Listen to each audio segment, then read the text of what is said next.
Hello, I just want to walk you through a very quick active range of motion exercise for our glenohumeral joints, or just the shoulder joints.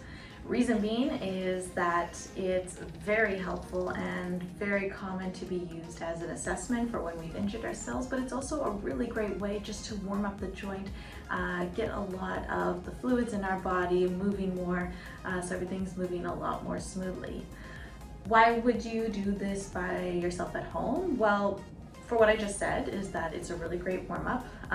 When you get up in the morning, if you're feeling stiff, it's a good way to just get everything moving and warmed up for starting the day.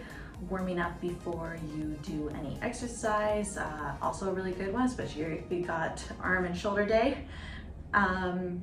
If you're going to see a manual therapist of any kind because you've had an injury, it's so helpful and important to note what directions of movement cause more pain. Any neurological symptoms are restricted, are stiff, feel aggravated in any way, and also what ranges, if any, feel completely normal or decrease some of the symptoms that you're having from the injury. Thirdly, it's pretty much, you can virtually do just an active range of motion of the joint for any injury rehab program, because it's just so low impact and non-stressful on the joint, that even if there is any restrictions in a degree of movement, you're still okay to continuously encourage that range of movement. You know, even if I can only get up to here because of some injury I've had, then you just push up to here, you know, and gradually the more you do it, the more you do the rest of your rehabilitative exercises, we can move just a little bit further and you'll gradually get a little bit more and a little bit more. And I mean, finally, this is just good information, so you know what are the directions of movement that your shoulder is capable of. What are they called? What are the words for? So it's good general information for you anyway. So starting with the most obvious and probably most used, flexion of the shoulders. So you're just bringing the arms up and forward. Now, if there isn't necessarily any injury, you can just do both arms at the same time. It doesn't matter. If there is an injury, I recommend doing the non-injured side first so that you can see what does normal feel like, and then do the injured side and compare what is different about my injured side versus the non-injured side. So I'm just gonna do both at the same time because I'm doing pretty well right now.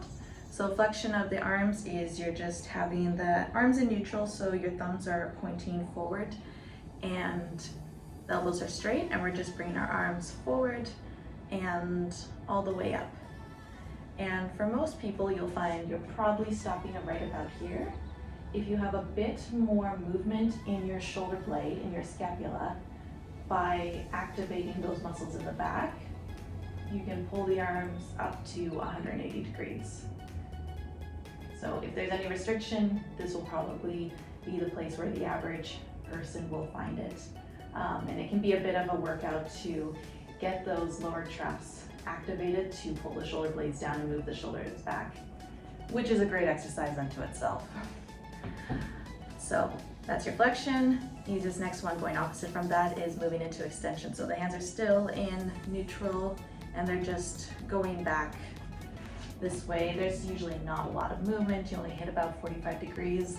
Maybe if you're hypermobile, you would go farther than this, but between here and here is a usual place for most people to be at. Just really try not to let the arms extend outwards. You can see I'm externally rotating here to try and compensate and make this happen. That's cheating. That's not a proper extension. So the hands have to stay in neutral, and this is about as far as you can get, and that's normal. So thirdly, abduction movements. A lot of time this is a very common one to get restricted if you've had any injuries, but in this case, the hands can start in neutral, but you do have to allow some slight external rotation, so the palms are going to be facing front to reach the end point of the range, and that is normal. So starting in neutral, the arms are going out to the sides, coming up, and then I can feel about here my hands need to rotate, so my palms are facing forward now, and all the way up to the sky. Easy peasy. Again, that's abduction, ABD. Now, going from here, you can do adduction of the shoulder, so ADD. From the bottommost point, there's not a lot of movement because our body is kind of in the way. We'd get a lot more range of motion if there wasn't a torso here, but just bringing the arms across the body like that, that's your adduction movement. You can do it from a horizontal perspective, so if you come up to 90 degrees, you can bring the arms in adduction that way, and you get a bit more range of motion because now you don't have a torso in the way. And you can do the same going backwards as well. So horizontal abduction would just be doing the same. I'll show you from here, going backwards. And you can still see, even with the shoulder blades pulling back together around the back, there's still not a lot of range of motion. That's about it. And I'm just like squeezing my shoulder blades behind me as much as I possibly can right now. So staying here, as long as you're comfortable to stay in 90 degrees, we can do internal and external rotation. So bring the elbows in, and now can we bring the elbows up? And I'll show you from the side. I do have a bit of hypermobility on my shoulders, so I can kind of torque them a little past that 90-degree place, and that's my normal. If you're about here, that's also fine. The big thing is that I don't want to see the shoulder lifting up like that to try and compensate, or rotating the torso backwards. So just stay here, shoulders are up, back, and down, and just move from the joint. Once you've done that, you can right away move from the joint, moving the hands down. So this is your internal rotation of the shoulder, and the range of motion is less than external rotation. Again, very normal. Most people will not be able to get to 90 degrees unless we compensate. As you can see, I had to move my shoulder forward to make that happen. That's compensating, that's cheating. Your range of motion is not that good if you're cheating like that. Again, unless you're like excess hypermobile, but in this case, yeah, 45 degrees is pretty typical. You can then also do that from a neutral position as well, but for some reason you can't be here at 90 degrees.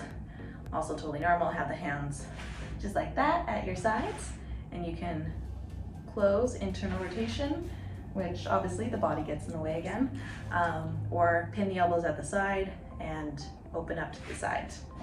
So you can see just my normal range of motion is just before the 90-degree mark. Easy peasy.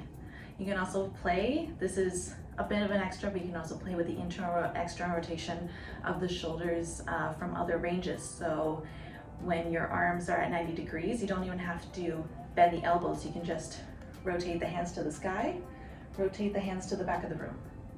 And this is actually a really great warm up for the shoulders if you're comfortable in this position, especially if you start doing it really quickly. It can be good warm up, good strengthening exercise actually for the shoulders, and even doing the same coming up into flexion. This is totally an extra bit that's not part of your normal active range of motion exercise, but I just felt like including it.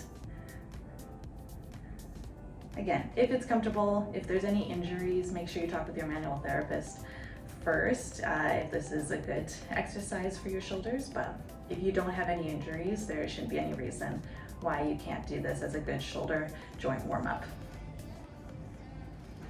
And that's it. Those are all the ranges of your shoulders. So just to reiterate, flexion, coming up and forward, extension is going back, abduction is going up to the side, external rotation is opening the shoulder, internal rotation is closing the shoulder, and adduction is crossing the body. All right, have a good day.